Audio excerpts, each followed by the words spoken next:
Hello everyone, I hope you're doing wonderfully today. I'm Cristiano Ronaldo, and in this English lesson, we're going to explore one of the most frequently used and highly versatile verbs in the English language. A viewer from YouTube recently sent in a fantastic question, asking for a clearer understanding of how the verb get functions when used in phrasal verb form. I was thrilled to receive this question because it's an essential part of speaking English naturally, and the verb get is so commonly used that mastering it can significantly elevate your fluency. English speakers, especially those who speak natively, rely on this verb more than almost any other, particularly when it's paired with prepositions or adverbs to create what are known as phrasal verbs. If you're unfamiliar with phrasal verbs, they're essentially combinations of verbs with additional words, often prepositions or adverbial particles, that altogether take on a new meaning, often simpler and more conversational than their formal alternatives. In daily communication, these combinations are used so frequently that becoming comfortable with them can truly make you sound more fluent, natural, and confident. In today's session, we'll focus specifically on variations involving get plus a preposition.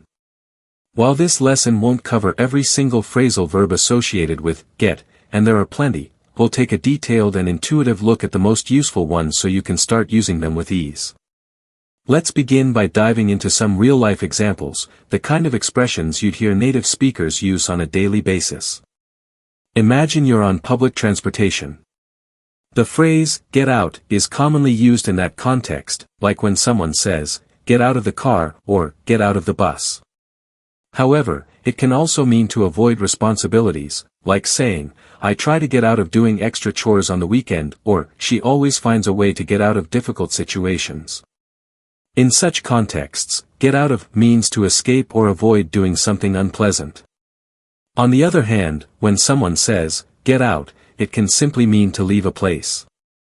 Another one to consider is, get off, which can also refer to physically leaving a vehicle, such as, get off the train. But there's also a figurative or idiomatic use, like when someone says, where do you get off saying that? That's an expression of disbelief or irritation, meaning the speaker feels the other person has overstepped a boundary.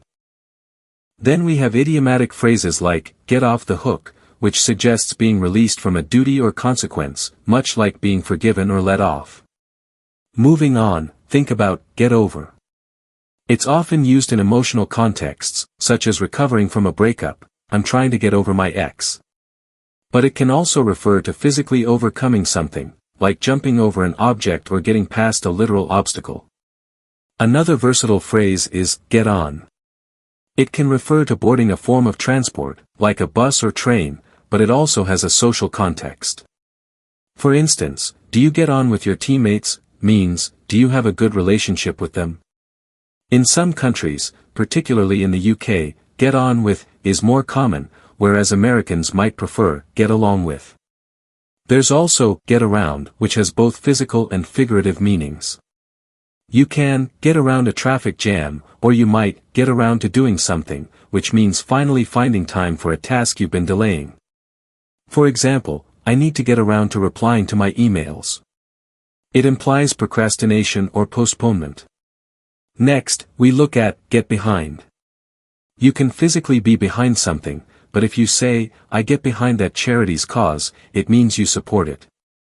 Similarly, get down has multiple meanings.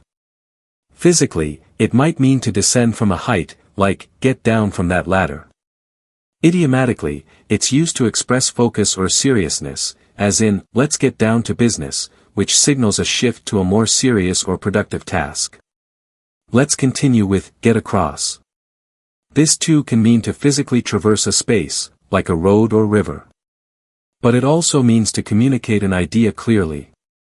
I hope I'm getting my point across, is something you might say during a conversation when you want to ensure the other person understands you.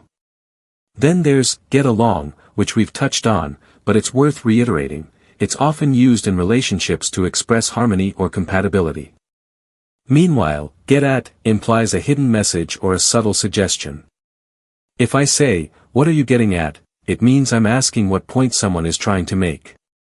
We can also explore get by, which is often used to indicate survival or managing in a difficult situation. For instance, I'm just getting by means you're doing okay, not excellent, not terrible, just managing. Now consider, get up. It's the opposite of lying down or sitting. When someone says, get up, they usually mean rise to your feet or wake from sleep. It could be as simple as standing or more demanding like, get up and help with this task. Sometimes, get up to is used to describe being involved in something mischievous, like, don't get up to any trouble while I'm gone, which subtly implies that someone might be tempted to misbehave. Then we have, get after, which is often used when expressing the intention to pursue someone for their actions. For instance, I'm going to get after him for missing the meeting. It's a way of saying you'll confront or reprimand them. The phrase, get between, can mean physical positioning, such as, get between the two parked cars, or it can refer to interference in a relationship. Saying, don't get between me and my best friend, suggests not interfering in a close bond. There's also, get through, which, again, is rich in meaning. Physically, you might, get through a tunnel, but figuratively, I'm trying to get through to you, means you're attempting to make someone understand or emotionally connect with what you're saying. Let's explore, get in, which means to enter a place or be admitted to an event.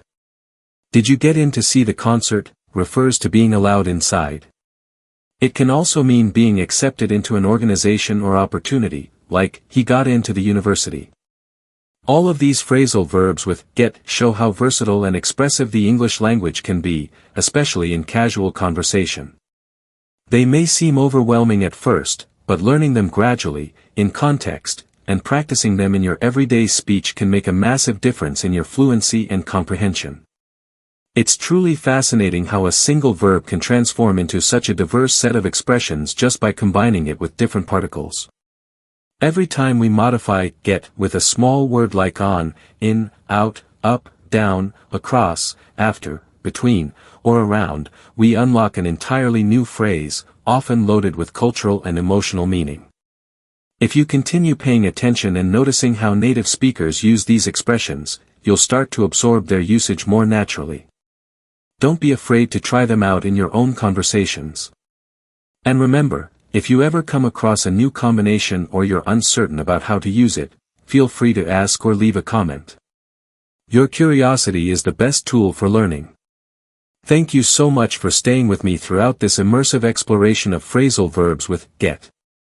Your dedication to improving your English is admirable, and every bit of practice you do helps bring you closer to true fluency. I look forward to seeing you in the next lesson, where we'll continue deepening your understanding of real, practical English that connects you with the world. Take care and happy learning.